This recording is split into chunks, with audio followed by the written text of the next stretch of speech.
Hello guys, what's up? So in this video I'm going to show you how you can find face tracking filter on TikTok. So I'm in TikTok camera. To get the face tracking filter you have to go here.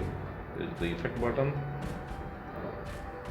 and as you can see this is the face tracking filter.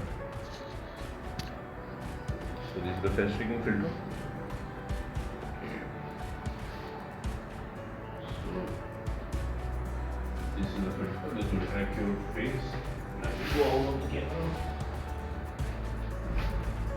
As you can see, this will track your face. So to get this filter you can get it from trending. If you can't see it here, then you can go to discover and you can search for face tracking, then go to hashtag,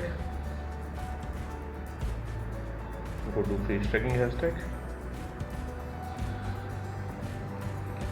These are the video with this effect, so let's tap on this video. As you can see on the bottom left corner, zoom my face, the effect is there, tap on it.